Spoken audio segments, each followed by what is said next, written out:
எங்க ஆட்சியில நாங்க போதைப்பொருள் பழக்கத்தை வந்து இரும்புக்கரம் கொண்டு அடக்குவோம், ஒழிப்போம் அப்படிங்கிற மாதிரி இங்க ஒரு அமைச்சர் பேசியிருக்காரு.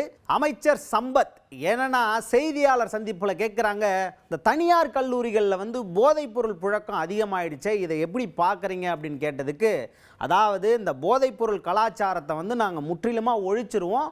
அது மட்டும் இல்லாமல் அந்த கல்லூரிகளுக்கு எல்லாமே நாங்கள் போய் ஆய்வு நடத்துறதுக்கு மேற்கொண்டு வேலைகள்லாம் பார்த்துக்கிட்டு இருக்கோம். அங்கே விழிப்புணர்வு ஏற்படுத்த போகிறோம். போதைப்பொருள்லாம் பயன்படுத்தக்கூடாது அப்படிங்கிற விழிப்புணர்வு ஏற்படுத்த போகிறோம். முற்றிலுமாக போதையை நாங்கள் ஒழிச்சிருவோம். அதாவது முதலமைச்சர் இருக்கார் இல்லையா, அவரோட இந்த ஆட்சி வந்து செம்மையான ஆட்சியாக இருக்கணும், அதுக்காக தான் நாங்கள் வந்து எல்லாமே போராடிக்கிட்டு இருக்கோம். அதனால் அந்த போதைப் பொருள் அப்படிங்கிறத நாங்கள் வந்து எங்கள் ஆட்சியில் இரும்புக்கரம் கொண்டு நாங்கள் ஒழிப்போம் அப்படிங்கிற மாதிரி பேசியிருக்காரு அமைச்சர் சம்பத் அவர்கள். தனியார் கல்லூரியில் போதை ஒழிப்புக்கு உண்டான நடவடிக்கைகளும் இருக்குது. அதே போல் போதை விழிப்புணர்வு பிரச்சாரங்களும் அந்த மாணவர்களிடையே வந்து மேற்கொண்டு இருக்கிறாங்க.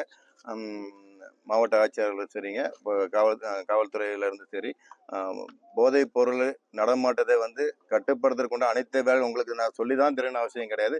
கடந்த காலங்களில் விட இப்போ முதலமைச்சர் அவருடைய ஆட்சியில் எத்தனை இடத்துல வந்து போதைப் பொருளை வந்து கட்டுப்படுத்திருக்காங்க, எத்தனை இடத்துல போதைப் பொருளை பறிமுதல் செஞ்சுருக்காங்க, எத்தனை வழக்குகள் போட்டிருக்காங்கன்னு உங்களுக்கு புள்ளிவிவரங்கள் எல்லாம் உங்களுக்கு தெரியும் நம்பிக்கை எனக்கு இருக்குது. ஸோ நம்முடைய முதலமைச்சர் அவர்கள் கடுமையான நடவடிக்கை போதைப் பொருள் ஒழிக்கக்கூடிய இரும்பு கரம் என்பது உண்மையாக செயல்பட்டு கொண்டிருக்கிறது தெரிவிச்சுக்கிறேன் சார்.